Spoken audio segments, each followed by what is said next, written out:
نحمدہ ونصلی علی رسولہ الکریم اما بعد۔ ہمارے مہمانان خصوصی حضرت مولانا یحییٰ صاحب نعمانی دامت برکاتہم العالیہ ہمارے درمیان تشریف فرما ہیں۔ حضرت موصوف گزشتہ صدی کے نامی گرامی علمی و روحانی خانوادہ نعمانی سے تعلق رکھنے والے نامور عالم دین ہیں۔ حضرت مولانا زکریا صاحب سنبھلی شیخ الحدیث دارالعلوم ندوۃ العلماء کے فرزند ارجمند ہیں اور حامی سنت و قاطع بدعت حضرت مولانا منظور نعمانی رحمۃ اللہ علیہ کے نواسے ہیں۔ ہندوستان کے معروف شخصیات حضرت مولانا عتیق الرحمن سنبھلی رحمۃ اللہ علیہ اور حضرت مولانا خلیل الرحمن سجاد نعمانی دامت برکاتہم آپ کے ماموں ہیں۔ ان کی تربیت اور سرپرستی بھی آپ کو حاصل ہے۔ موصوف نے ابتدائی تعلیم کے بعد ندوۃ العلماء لکھنؤ سے 1991 عیسوی میں عالمیت اور 1993 میں فضیلت کی تکمیل کی۔ اس کے بعد جامعہ اسلامیہ مدینہ منورہ میں 4 سال اختصاص کیا۔ پھر لکھنؤ ہی میں مدارس دینیہ کے فضلاء کی علمی، تحقیقی، فکری اور ذہنی استعداد اور قابلیت کو پروان چڑھانے کے لیے 2004 میں المہد عالی اور اسلامیہ کے نام سے ایک ادارے کی بنیاد ڈالی۔ ہمارے مہمانان گرامی قدر اس ادارہ کے بانی و صدر اور ممتاز عالم مربی بھی ہیں۔ موصوف علمی تحقیقی اور فکری کارکردگیوں کے ساتھ ساتھ تصوف میں حکیم سید مکرم مولانا حسین سنسار پوری رحمۃ اللہ علیہ کے اجل شاہ عبد القادر رائے پوری اور سابق رکن مجلس شورا مظاہر العلوم کے دستے گرفتہ میں اور اجازت یافتہ بھی ہیں۔ موصوف اسی کے ساتھ ساتھ ادیب و خطیب بھی ہیں اور بہترین علمی قلمکار اور محقق بھی ہیں۔ ان کے قلم گوہر بار سے چند تحقیقی تالیفات بھی منظر عام پر آ چکی ہیں۔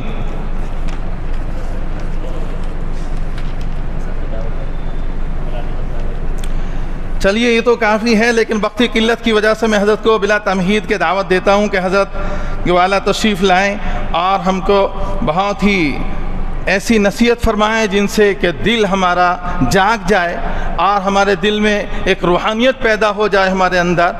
اور کیونکہ آدمی جب گناہ کرتا رہتا تو دل سیاہ ہو جاتا ہے، جب روحانی مجلس میں آتا ہے تو پھر اس کے اندر وہ روح کی تازگی ملتی ہے اور وہ اپنے آخرت کے لیے عزائم اور فکر کرتا ہے تیاری کی۔ تو اس لیے حضرت والا سے میں درخواست کروں گا کہ حضرت والا تشریف لائیں۔ بسم اللہ الرحمن الرحیم، الحمد للہ نحمده ونستعینه ونستغفره ونؤمن به ونتوکل علیہ ونعوذ باللہ من شرور انفسنا ومن سیئات اعمالنا من يهده الله فلا مضل له ومن يضلله فلا هادي له ونشهد أن لا إله إلا الله وحده لا شريك له ونشهد أن سيدنا ومولانا محمدًا عبده ورسوله صلى الله تبارك وتعالى عليه وعلى آله وأصحابه وبارك وسلم تسليمًا كثيرًا كثيرا أما بعد فأعوذ بالله من الشيطان الرجيم بسم الله الرحمن الرحيم وسارعوا إلى مغفرة من ربكم وجنة عرضها السماوات والأرض أعدت للمتقين الذين ينفقون في السراء والضراء والكاظمين الغيظ والعافين عن الناس والله يحب المحسنين والذين إذا فعلوا فاحشة أو ظلموا أنفسهم ذكروا الله فاستغفروا لذنوبهم ومن يغفر الذنوب إلا الله ولم يصروا على ما فعلوا وهم يعلمون أولئك جزاؤهم مغفرة من ربهم وجنات تجري من تحتها الأنهار ونعم أجر العاملين۔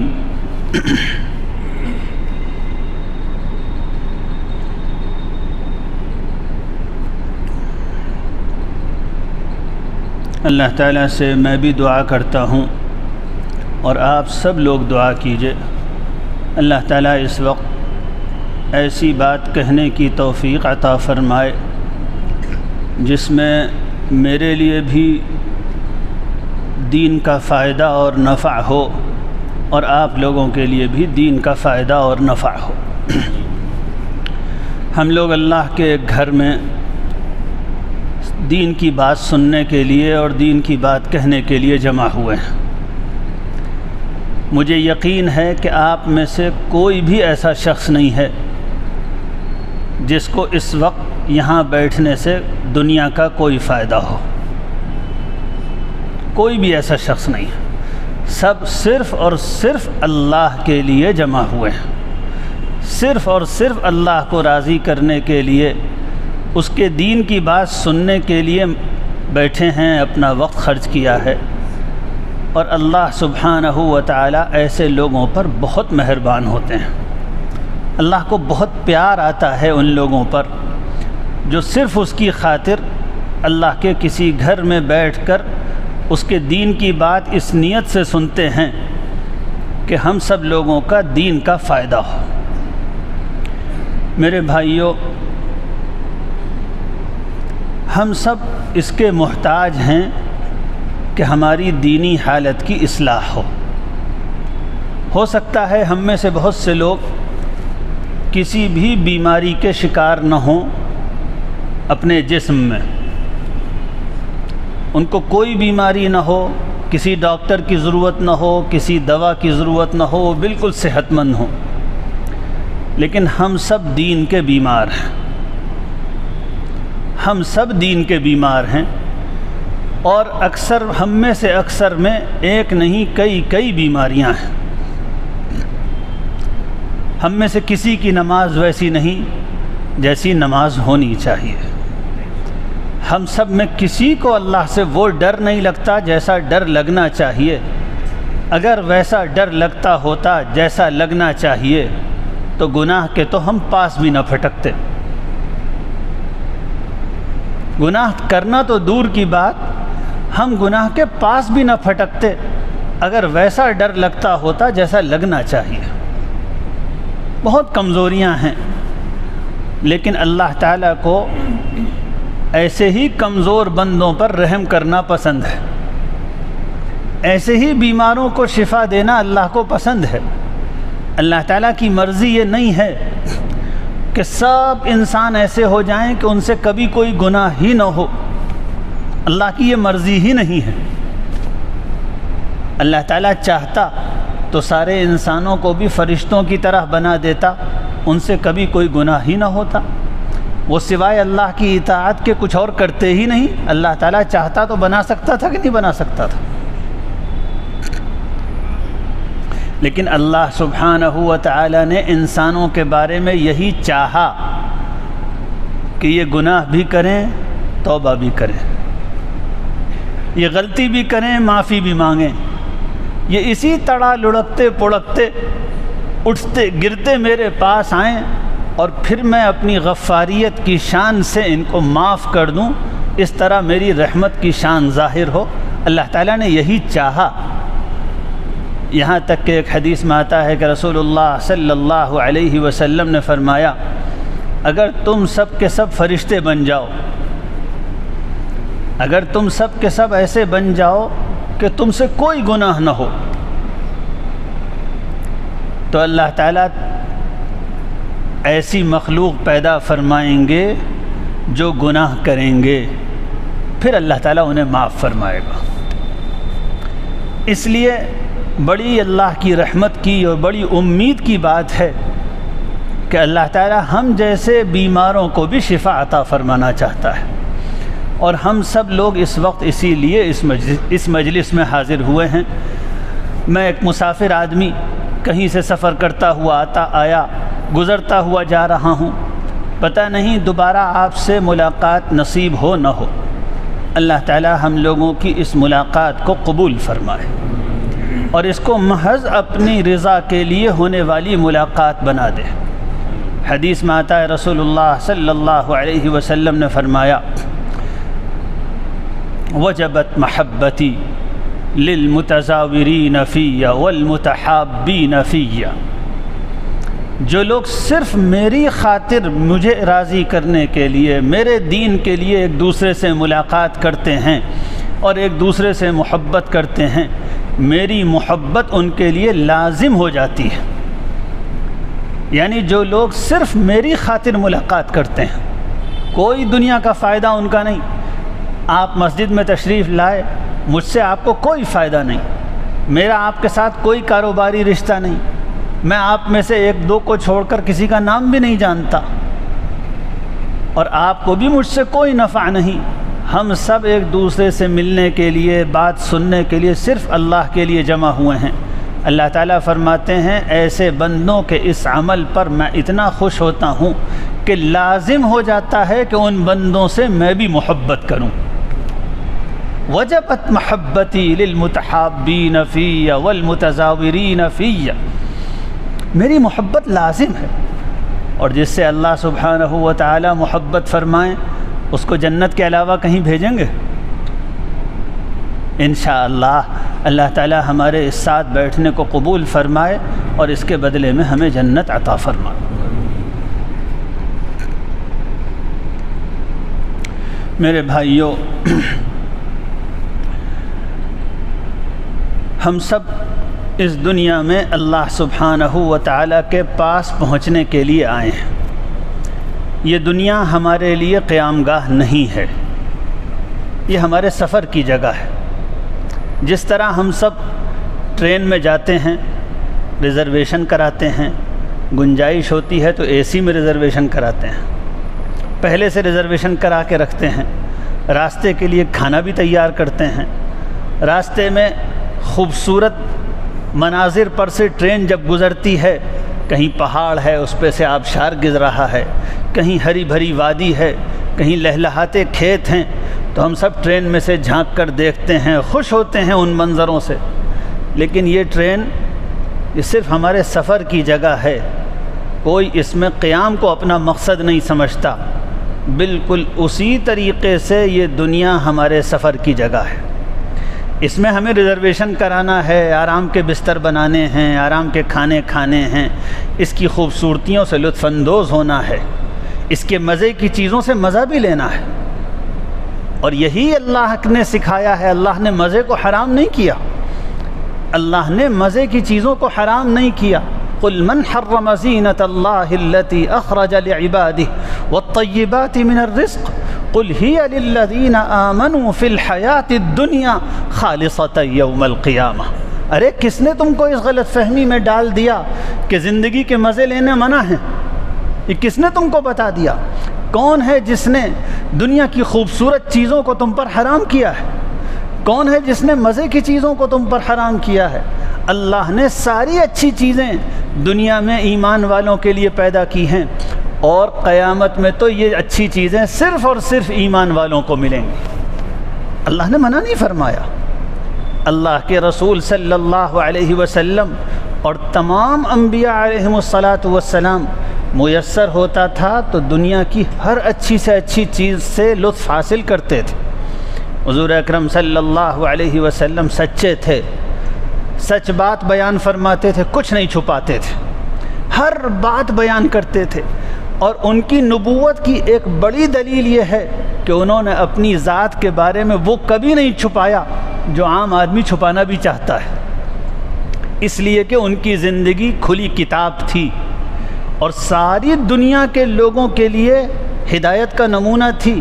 اگر حضور صلی اللہ علیہ وسلم کچھ چھپا لیتے، جس طرح ہم لوگوں کی کوئی پرائیویٹ لائف ہوتی، بھئی یہ ہماری پرائیویٹ لائف ہے، ہماری ہمارے بیوی کے معاملات، یہ ہماری پرائیویٹ زندگی، ہم اس کو ڈسکلوز نہیں کریں گے، ہم اس کو مسجد میں نہیں بیان کریں گے، ہم دوسروں کو نہیں بتائیں گے۔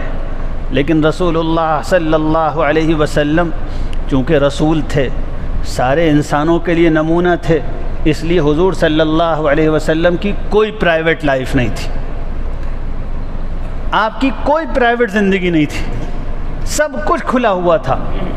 اسی لیے حضور صلی اللہ علیہ وسلم نے خود فرمایا حبب الی من دنیاکم الطیب والنساء، تمہاری دنیا کی چیزوں سے مجھے بھی محبت ہے، دنیا اور دنیا کے مزے کی چیزوں سے مجھے بھی محبت ہے، دیکھو مجھے خوشبو اچھی لگتی ہے، عطر اچھا لگتا ہے، بہترین خوشبوئیں مجھے اچھی لگتی ہیں۔ اور پھر اللہ کے سچے الصادق المصدوق نے بیان فرمایا، اور مجھے اپنی بیویوں سے محبت ہے، بیویوں سے مزہ آتا ہے، لطف آتا ہے۔ سچا رسول تھا، نمونہ تھا۔ یہ بھی دین ہے کہ بیویوں سے محبت کی جائے۔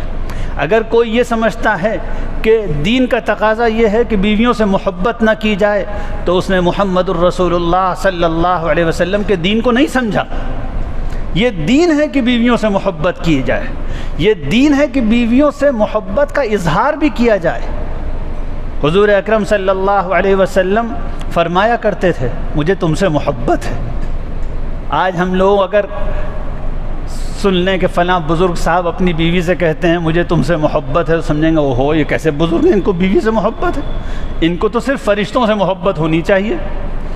رسول اللہ صلی اللہ علیہ وسلم بیویوں سے محبت فرماتے تھے، اور ایسی محبت فرماتے تھے، حضرت عائشہ فرماتی ہیں کہ حضور صلی اللہ علیہ وسلم محبت کرتے تھے اور محبت کا اظہار کرتے تھے۔ محبت کی ادائیں تھیں، بڑی پیاری محبت کی ادائیں۔ حضرت عائشہ فرماتی ہیں رسول اللہ صلی اللہ علیہ وسلم کبھی کبھی ایسا ہوتا تھا کہ کٹورا ہوتا تھا، میں اس میں سے پانی پیتی تھی، پھر حضور صلی اللہ علیہ وسلم اسی کٹورے کو اٹھاتے تھے، اور جس جگہ میرے ہونٹ لگے ہوتے تھے آپ صلی اللہ علیہ وسلم اسی جگہ اپنے ہونٹ مبارک رکھتے تھے اور پانی پیتے تھے۔ بھائی پانی پینا ہے، کٹورا اٹھا کے کسی طرف سے بھی پانی پیا جا سکتا ہے، مگر یہ بیوی کی محبت، یہ بیوی کے لبوں کی محبت ہے۔ آدمی کو اپنی بیوی کے لبوں سے محبت ہوتی ہے۔ اگر آپ میں سے کوئی اردو کا شعری ذوق رکھتا ہو تو جانتا ہے کہ اردو شعراء نے اپنے محبوب کے لبوں کا کتنا تذکرہ کیا ہے، کتنے شیریں ہیں تیرے لب۔ رسول اللہ صلی اللہ علیہ وسلم کی یہ سنت ہے کہ بیویوں کے لبوں سے محبت کی جائے۔ حضور صلی اللہ علیہ وسلم نے پیالہ اٹھایا اور دیکھا کہ عائشہ کے لب کہاں لگے ہیں، اور پھر اسی جگہ سے پیا۔ جب بیوی نے یہ دیکھا کہ میرے رسول، میرے آقا، میرے شوہر مجھ سے ایسی محبت کرتے ہیں، برتن میں اسی جگہ اپنے لب مبارک رکھتے ہیں جس جگہ میرے ہونٹ رکھے گئے، تو دل میں کتنی محبت بڑھ گئی ہوگی۔ پھر جب رات میں رسول اللہ صلی اللہ علیہ وسلم نے حضرت عائشہ کو پیار سے، محبت سے تہجد کے لیے اٹھایا ہوگا تو کتنی آسانی سے اٹھی ہوں گی۔ حضور اکرم صلی اللہ علیہ وسلم نے یہ نمونہ چھوڑا ہے۔ لیکن اس سب کے باوجود کہ دنیا کی زندگی کی لذتیں بھی حاصل کرنی ہیں، اللہ میسر کرے تو اس کا لطف بھی اٹھانا ہے۔ حضور اکرم صلی اللہ علیہ وسلم کا طریقہ یہ تھا کہ بہترین کھانے آتے تھے تو اس میں سے بھی کھاتے تھے، نہیں ملتا تھا تو فاقہ بھی کرتے تھے، نہ فاقے پر ایسا غم کہ جیسے جان نکلی جا رہی ہے، اور نہ اچھا ملنے پر اتنی خوشی کہ جیسے سب کچھ بس یہی ہے کہ اچھا مل گیا اب کچھ نہیں بچا۔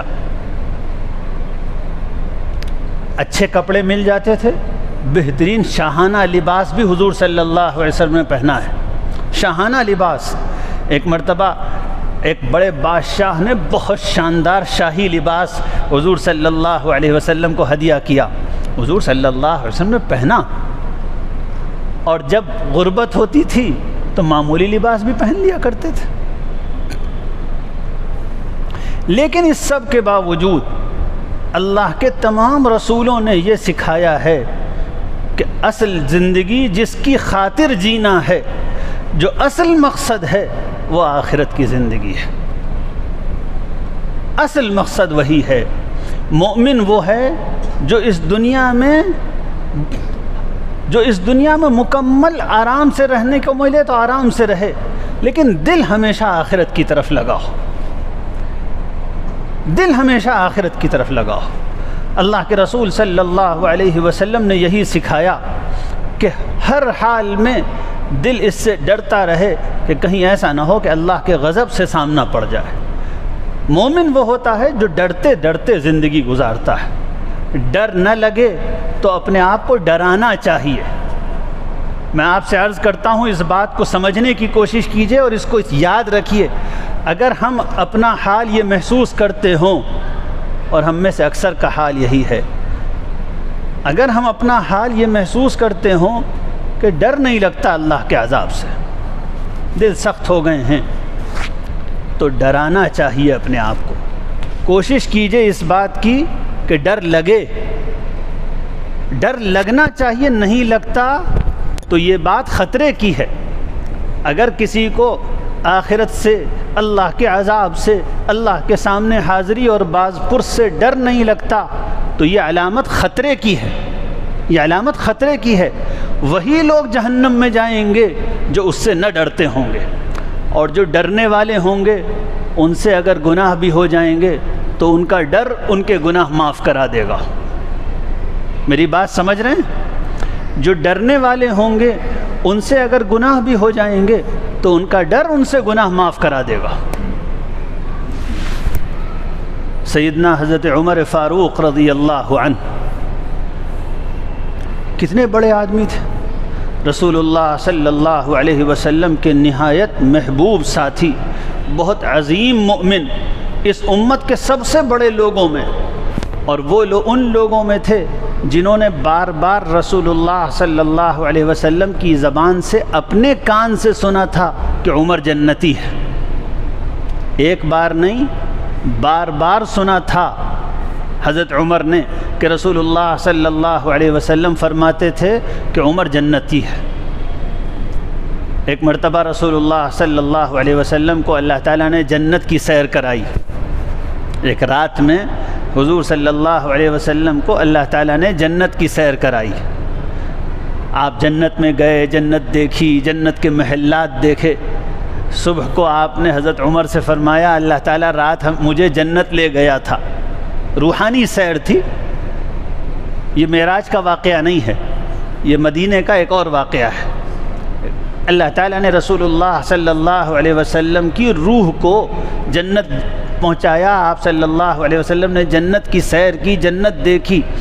صبح کو آپ نے فرمایا عمر رات میں گیا تھا جنت، جنتیں دیکھی، وہاں میں نے تمہارا محل بھی دیکھا، وہاں میں نے عمر تمہاری جنت بھی دیکھی. تو حضور صلی اللہ علیہ وسلم نے حضرت عمر کو بار بار بتایا تھا جنتی ہو. ایک مرتبہ نام لے کے کہا عمر جنتی ہے. ایک مرتبہ فرمایا عمر میں نے تمہارا جنت میں محل دیکھا ہے. ایک مرتبہ آپ صلی اللہ علیہ وسلم احد پہاڑ پر کھڑے تھے، آپ کے ساتھ ابو بکر تھے، عمر تھے، عثمان تھے. زلزلہ آ گیا، احد پہاڑ ہلنے لگا. آپ صلی اللہ علیہ وسلم نے ارشاد فرمایا ٹھہر جا، بس ٹھہر گیا. آپ نے فرمایا احد کو ٹھہر جا، تیرے اوپر اللہ کا نبی ہے، ایک صدیق ہے اور 2 شہید ہیں. تیرے اوپر اللہ کا نبی ہے، ایک صدیق ہے، 2 شہید ہیں. حضرت رسول اللہ صلی اللہ علیہ وسلم نبی تھے، ابو بکر صدیق تھے، اور عمر اور عثمان شہید تھے. تو باوجود اس کے کہ رسول اللہ صلی اللہ علیہ وسلم کی زبان سے حضرت عمر نے بار بار سنا تھا کہ عمر جنتی ہے، پھر بھی حضرت عمر رضی اللہ عنہ اپنے آپ کو جہنم سے ڈراتے تھے، ڈر پیدا کرتے تھے. ہم لوگوں کے لیے بہت عبرت کی بات ہے، ہمیں ڈر ہی نہیں لگتا، اور ڈر نہ لگنا خطرے کی بات ہے. اور یہ ہمیں سکھایا گیا ہے کہ اگر قیامت کا ڈر نہ لگتا ہو، جہنم کا ڈر نہ لگتا ہو، تو اپنے آپ کو ڈراؤ. حضرت عمر رضی اللہ عنہ کیا کرتے تھے؟ حضرت عمر نے ایک دن ایسا کیا کہ ایک موم بتی جلائی اور اپنی انگلی موم بتی کی طرف لے کر گئے. اپنی انگلی موم بتی کی طرف لے کر گئے اور کہا عمر ذرا اس آگ میں انگلی لگاؤ، ذرا اس آگ میں انگلی لگاؤ، لگا سکتے ہو؟ اور پھر فرمایا اب سوچو جہنم کا کیسے مقابلہ کرو گے. اس طرح اپنے دل میں جہنم کی آگ اور اللہ کے عذاب کا خوف پیدا کرنے کی کوشش کرتے تھے.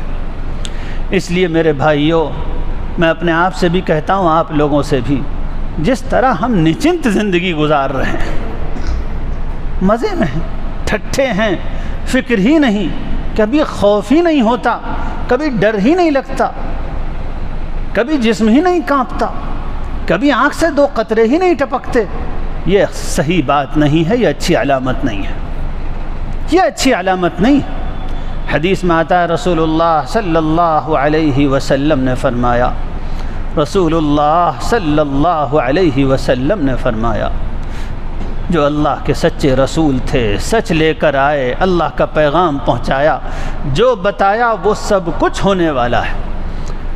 فرمایا رسول اللہ صلی اللہ علیہ وسلم نے، اللہ تعالیٰ خود فرماتے ہیں کسی انسان کو دنیا اور آخرت دونوں میں نہ خوف ملے گا نہ دونوں میں بے خوفی ملے گی۔ اگر دنیا میں خوف ہوگا آخرت کا اور اللہ کے عذاب کا تو وہاں خوف نہیں ملے گا، اور اگر دنیا میں بے خوفی ہوگی، ڈر نہیں لگے گا تو وہاں ڈرنا پڑے گا۔ ایسا نہیں ہو سکتا کہ یہاں بھی بے ڈرے رہے آدمی اور وہاں بھی بے ڈرے رہے، اور ایسا نہیں ہو سکتا کہ یہاں ڈر کر رہے اور وہاں بھی ڈرنا پڑے، ایسا نہیں ہونے والا ہے۔ اللہ تعالیٰ قسم کھا کے یہ بات فرماتے ہیں۔ اس لیے سمجھدار ہے وہ جو خود ڈر جائے، جو ڈرتے ڈرتے زندگی گزارے، جو گھر والوں کو ڈرا کے زندگی گزروائے، جو بچوں کے معصوم دلوں میں آخرت کی فکر پیدا کر کے دنیا سے جائے۔ ایک ایک بات اپنے اندر پیدا کرنے کی کوشش کیجئے، خود بھی ڈریے، خود بھی ڈرتے ڈرتے زندگی گزاریے۔ گھر میں آخرت کا مذاکرہ ہونا چاہیے، جنت میں کیا ہوگا، جہنم میں کیا ہوگا، گناہوں کی کیا سزا ملے گی، کفر کی کیا سزا ہوگی، شرک کی کیا سزا ہوگی، جھوٹ کی کیا سزا ہوگی، بے ایمانی کی کیا سزا ہوگی، ظلم کی کیا سزائیں ہوں گی، اس کا کبھی چرچا تو ہونا چاہیے۔ ذرا سوچئے ہمارے گھروں میں اس نامراد دنیا کا کتنا تذکرہ ہوتا ہے۔ نیٹ فلاں وقت ہے، آئی ایس کے لیے فلاں کوچنگ ہو رہی ہے، یہ کام فلاں طریقے سے کرنا ہے، کیریئر اس طرح، کیریئر کاؤنسلنگ اس طرح ہونی ہے، فلاں اسکول میں پڑھنا ہے۔ یہ سب کچھ جائز ہے، بلکہ رسول اللہ صلی اللہ علیہ وسلم کے احکام سے معلوم ہوتا ہے یہ سب کچھ بھی کرنا ہے، لیکن صرف یہی کرنا ہے، یہ نامراد زندگی ہے، یہ ناکامی کی زندگی ہے۔ کامیاب وہ ہے جو ڈرتا رہے، ڈراتا رہے، کانپتا رہے، دوسروں کو بھی سوچنے پر مجبور کرتا رہے۔ حضور اکرم صلی اللہ علیہ وسلم نے دعائیں فرمائی ہیں۔ دعا فرمائی ہے، اے اللہ اس دل سے میں آپ کی پناہ چاہتا ہوں جو آپ سے نہ ڈرتا ہو۔ اے اللہ میں اس دل سے آپ کی پناہ چاہتا ہوں، مجھے ایسا دل مت دیجئے جو آپ سے نہ ڈرتا ہو۔ کیا ہم نے کبھی یہ دعا مانگی؟ کیا ہمیں اپنا وہ دل برا لگا جو اللہ سے نہیں ڈرتا ہے؟ میرے بھائیوں، یہ چیزیں صرف بیان سننے کی نہیں ہیں، یہ چیزیں کرنے کی ہیں۔ بیان سنتے سنتے تو عمر گزر گئی، یہ چیزیں کرنے کی ہیں۔ اللہ کے رسول دعا مانگتے تھے، اللہم انی اعوذ بک من قلب لا یخشع، اے اللہ مجھے بچا لیجئے ایسے سخت دل سے جو آپ سے نہ ڈرتا ہو۔ ہم بھی یہ دعا مانگا کریں۔ جب یہ دعا مانگیں گے تو اللہ تعالیٰ کی بارگاہ میں یہ دعا قبول ہوگی اور ہمیں ڈرنے والا دل دے دیا جائے گا۔ تو بھئی سب لوگ مانگیں گے نا انشاءاللہ؟ عادت ڈال لو بھئی، سب لوگ انشاءاللہ مانگیں گے۔ اللہ تعالیٰ اگر آج کے بیان سے کچھ نہ ہو، صرف اتنا ہو جائے کہ ہم لوگ اللہ سے لو لگا کے ڈرنے والا دل مانگ لیں تو انشاءاللہ جنت پکی ہے، انشاءاللہ جنت پکی ہے۔ ایک تابعی گزرے، ربیع ابن خیثم، بہت بڑے اللہ والے بزرگ تھے، بڑے عالم تھے، بہت نیک شخص تھے۔ لیکن میں نے جو بات عرض کی کہ یہ بھی کرنا چاہیے کہ اپنے دل میں اللہ کا خوف پیدا کرنے کی کوشش کرنی چاہیے۔ ہم لوگوں کا اب تک کا حال یہ ہے کہ اب ہم اس انتظار میں بیٹھے ہیں کہ اگر اللہ کا خوف کبھی پیدا ہو جائے گا تو بڑی مبارک بات ہے، استقبال ہے، بہت اچھی بات ہے، لیکن ہم اپنے دل میں اللہ کا خوف پیدا کریں اس کی ہم نے نہ کوشش کی ہے نہ فکر کی ہے۔ کیوں بھئی یہی حال ہے نا ہم لوگوں کا. ہم میں سے کوئی ایسا نہیں جو یہ نہ چاہتا ہو. سب کہتے ہیں بھئی اللہ کا خوف ہو جائے تو بہت اچھی بات ہے، لیکن ہم سے یہ نہیں کہا گیا ہے کہ اگر خوف پیدا ہو جائے تو ڈر لینا، بلکہ ہمیں یہ سکھایا گیا ہے کہ اگر دل میں اللہ کا خوف نہ ہو تو خوف پیدا کرو. بڑے بڑے لوگ ہم آپ ہیں کیا؟ ہم جیسے غافل، خطاکار، گناہگار، اللہ کے بے وفا، ہمارا حال کیسا بے خوفی کا گزر رہا ہے. اور وہ بڑے بڑے اولیاء اللہ والے لوگ کیسے کیسے ڈرتے تھے اور اپنے اندر خوف پیدا کرتے تھے. حضرت ربیع ابن خیثم بڑے اللہ والے، بڑے عالم، بڑے بزرگ، جب یہ محسوس انہوں نے کیا کیا تھا، اپنے گھر کے پیچھے کے حصے میں لان تھا تو اس میں انہوں نے ایک قبر کھود لی تھی، قبر کھود کے چھوڑ دی تھی. اور جب انہیں لگتا تھا کہ دل سخت ہو رہا ہے، اللہ کا خوف نہیں ہے، تو وہ سفید کفن پہن کر اس قبر میں جا کے لیٹ جاتے تھے. کفن پہن کے اس قبر میں جا کے لیٹ جاتے تھے اور لیٹ کے سوچتے تھے جب قبر میں فرشتے آئیں گے تو میرا کیا ہوگا. جب قبر میں فرشتے اس طرح اپنے اندر اللہ کا خوف پیدا کرتے تھے. میرے بھائیوں، اللہ سبحانہ و تعالی آخرت کی فکر پیدا فرما دے. جب آخرت کی فکر پیدا ہوتی ہے تو آدمی یہ بھی کوشش کرتا ہے کہ میرے اندر دین کیسے آئے گا. ہر ایک فکر کرتا ہے، اس کے لیے تڑپتا ہے. کبھی آپ نے کوئی ایسا سمجھدار بیمار دیکھا جس کو معلوم ہو کہ مجھے ٹی بی ہو گئی ہے، لیکن اس نے کبھی کسی اچھے ڈاکٹر کا پتہ نہ کیا ہو، نہ کسی ڈاکٹر کے پاس جاتا ہو، نہ کہیں سے دوا خریدتا ہو، بس دن رات یہ سوچتا ہو مجھے ٹی بی ہو گئی ہے. ہم سب دین کے بیمار ہیں. جس طرح جسم کے بیمار کو اپنی فکر کرنی چاہیے اور کرتا ہے، اسی طریقے سے ہم لوگوں کو اپنے دین کی ترقی کی فکر کرنی چاہیے. ہر ایک کو سوچنا چاہیے میرے اندر دین کیسے آئے گا. میری نماز چھوٹتی ہے، نماز چھوڑنی کیسے بند ہوگی. میری جماعت چھوٹ جاتی ہے، لت پڑی ہوئی ہے یہ بری کہ رات کو گھنٹوں میں گناہوں کی چیزیں دیکھتا ہوں اور اس کے بعد دیر سے سوتا ہوں اور اللہ کا بلانے والا بلاتا رہتا ہے، میں شیطان کے ساتھ بستر پر سوتا رہتا ہوں. حدیث میں آتا ہے وہ شخص جو فجر کی نماز چھوڑ کر سوتا ہے اس کو شیطان سلاتا ہے. جب انسان، حدیث میں آتا ہے حضور صلی اللہ علیہ وسلم نے فرمایا جب انسان رات میں سوتا ہے تو شیطان آ کے سلاتا ہے سو جاؤ فجر میں مت اٹھنا، سو جاؤ فجر میں مت اٹھنا. اور جب پھر وہ فجر میں نہیں اٹھتا تو شیطان اس کے کان میں آ کے مود دیتا ہے، شیطان اس کے کان میں پیشاب کر دیتا ہے. حدیث میں آتا ہے، میں نہیں کہہ رہا، حدیث میں جس طرح ہمیں شیطان نظر نہیں آتا اسی طرح ہمیں شیطان کا پیشاب بھی نظر نہیں آتا، لیکن حدیث میں ہے کہ اس کے کان میں شیطان پیشاب کر دیتا ہے. شیطان خود ہی کیا کم ناپاک ہے. جب شیطان اتنا ناپاک تو اس کا پیشاب کتنا ناپاک ہوگا. بکرا پاک ہے، انسان پاک ہے، اس کا پیشاب ناپاک ہے، تو شیطان جو خود سراپا ناپاکی ہی ناپاکی ہے. دنیا میں کوئی خنزیر اتنا ناپاک نہیں جتنا ابلیس اور شیطان ناپاک ہے، اس کا پیشاب کتنا ناپاک ہوگا. ہم لوگوں کو اس پر افسوس ہی نہیں ہوتا جماعت کی نماز چھوٹ رہی ہے، افسوس ہی نہیں ہوتا کہ سنتیں ہاتھ سے نکلتی جا رہی ہیں، گھروں سے دین کا جنازہ نکل رہا ہے. کل ایک آدمی نماز چھوڑنے والا تھا، آج گھر میں 2 آدمی نماز چھوڑنے والے ہو گئے. کل کو گھر میں 3 آدمی اس لعنت میں گرفتار ہو گئے. خدا کی قسم شراب پینا اتنا بڑا گناہ نہیں ہے جتنا نماز چھوڑنا گناہ ہے. گھر میں کسی، اللہ محفوظ رکھے، اللہ نہ کرے، اللہ نہ کرے، ہم میں سے کسی کا لڑکا شراب پینے لگے تو کتنی فکر ہوتی ہے.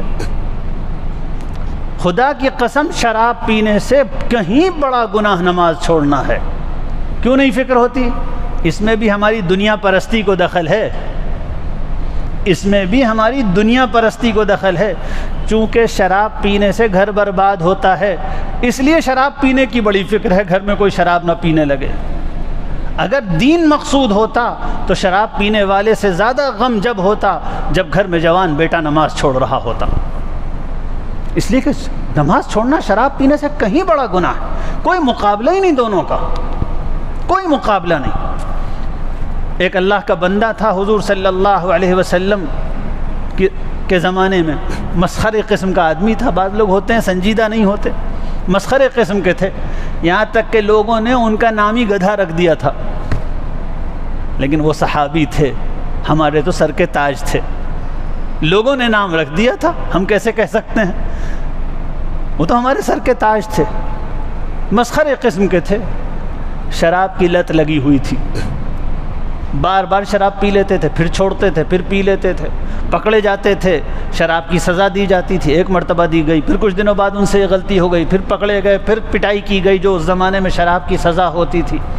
جب بار بار ایسا ہوا کہ پکڑے گئے اور سزا دی گئی، تو ایک دن حضرت خالد ابن ولید جو سزا دینے والوں میں سے تھے، حد جاری کر رہے تھے، ان کی زبان سے نکلا لعنہ اللہ ما اکثر ما یؤتی بہ، اللہ اس کو لعنت فرمائے، بار بار پکڑا جاتا ہے، بار بار مار کھاتا ہے، بار بار پکڑا جاتا ہے۔ حضور اکرم صلی اللہ علیہ وآلہ وسلم نے فرمایا لا تلعنوہ فإنہ یحب اللہ ورسولہ، فرمایا اس کو کچھ مت کہو، یہ شراب پیتا ہے، پھر بھی فرمایا اس کو برا بھلا مت کہو، اس لیے کہ یہ اللہ اور اس کے رسول سے محبت کرتا ہے۔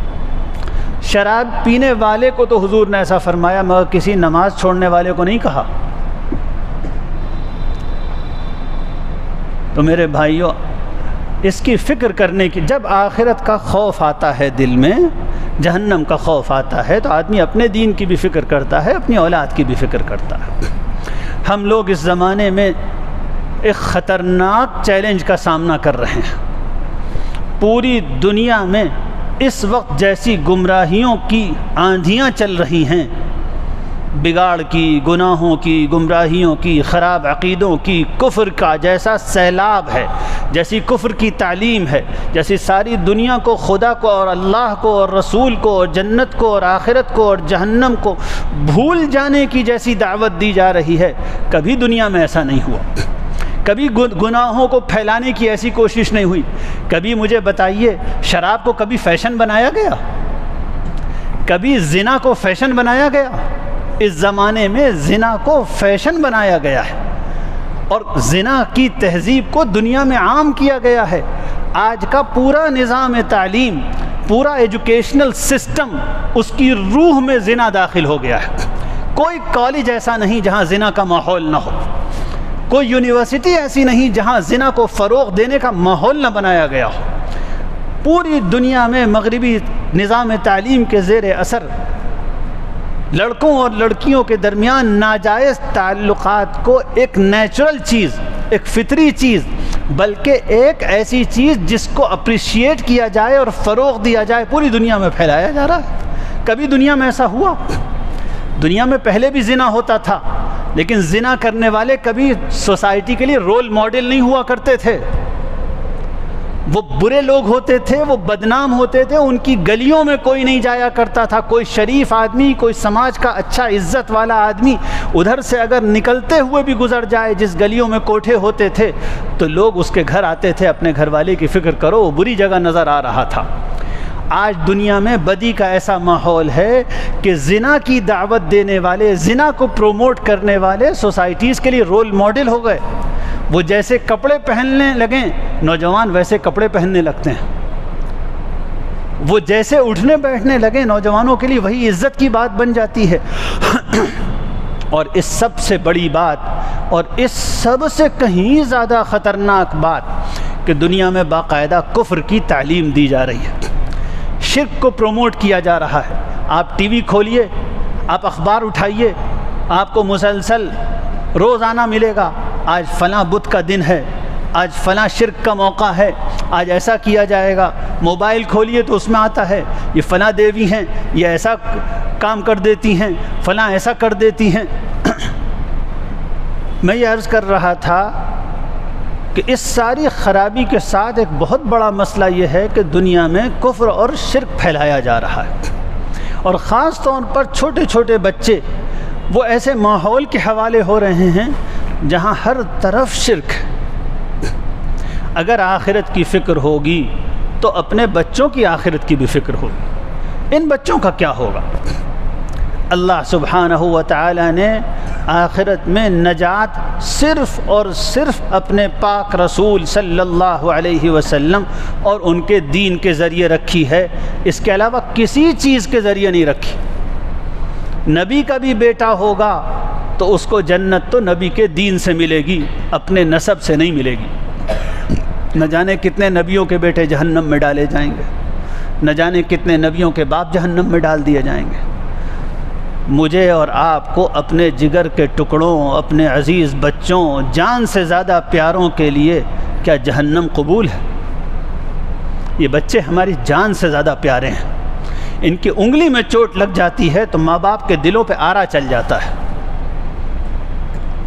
اس کو وہی سمجھتا ہے جس کو اللہ نے اولاد دی ہو اور کبھی اولاد کی تکلیف دیکھنے کو ملی ہو۔ چھوٹا بچہ بیمار ہو جاتا ہے، نہ ماں کو چین آ رہا ہے نہ باپ کو چین آ رہا ہے۔ ذرا ماں باپ خود سوچیں، کیا ہم اپنے ان جگر کے ٹکڑوں کو شرک اور کفر اور گناہوں کے حوالے کر کے ٹھنڈے پیٹوں برداشت کر لیں گے کہ یہ جہنم میں جائیں؟ اللہ تعالیٰ آپ سب حضرات کو بھی توفیق عطا فرمائے، مجھے بھی توفیق عطا فرمائے۔ وآخر دعوانا ان الحمد للہ رب العالمین۔